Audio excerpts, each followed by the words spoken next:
Hi అండి. RRB నుంచి assistant loco pilot 2026 recruitment కోసం నోటిఫికేషన్ అయితే రావడం జరిగింది. అలాగే అప్లికేషన్ ప్రాసెస్ అనేది ఈ రోజు నుంచి స్టార్ట్ అయ్యింది. ఇది సెంట్రల్ లెవెల్ రిక్రూట్మెంట్ అండి. టోటల్ వేకెన్సీస్ వచ్చి 11,127 వేకెన్సీస్ అయితే ఉన్నాయి. సికింద్రాబాద్ బోర్డు పరిధిలో 1420 వేకెన్సీస్ అయితే ఉన్నాయి. దీనికి క్వాలిఫికేషన్ వచ్చేసి 10+ ఐటీఐ అంటే లోకో పైలట్కి సంబంధించిన రిలవెంట్ ట్రేడ్లో ఐటీఐ చేసి ఉండాలి, లేదంటే 10+ డిప్లొమా లేదంటే బీటెక్ చేసి ఉండాలి. ఆ ట్రేడ్లో ఏజ్ లిమిట్ వచ్చేసి 18 to 30 years. ఓబీసీ వాళ్ళకి అయితే రిలాక్సేషన్ ఉంది up to 33 years. SC ST వాళ్ళకి అప్ టు 35 years అయితే ఏజ్ రిలాక్సేషన్ ఉంది.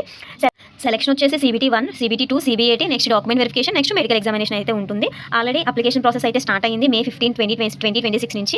సో అప్లికేషన్ అనేది June 14, 2026 క్లోజ్ అవుతుంది. సో వెబ్సైట్ అప్లై చేసుకోవడానికి వెబ్సైట్ వచ్చి rrbapply.gov.in. ఎవరు కూడా లాస్ట్ మినిట్ వరకు వెయిట్ చేయకుండా వెంటనే అప్లై చేసుకుని దానికి సంబంధించిన ఎగ్జామ్కి ప్రిపేర్ అయిపోండి. మెడికల్ అనేది కంపల్సరీ A1 మెడికల్ స్టాండర్డ్స్ అయితే ఉండాలి. 6/6 ఐ విజన్ వచ్చేసి వితౌట్ గ్లాసెస్ 6/6 అయితే ఉండాలి. సో మీకు కనుక ఇంట్రెస్ట్ ఉండి ఆ క్వాలిఫికేషన్స్ అనేది మీకు కనుక ఉంటే వెంటనే అప్లై చేసుకోండి. ఏమైనా డౌట్స్ ఉంటే లాంగ్ వీడియో కోసం కమెంట్ చేయండి. లాంగ్ వీడియో చేసి క్లియర్గా ఎక్స్ప్లెయిన్ చేస్తాను.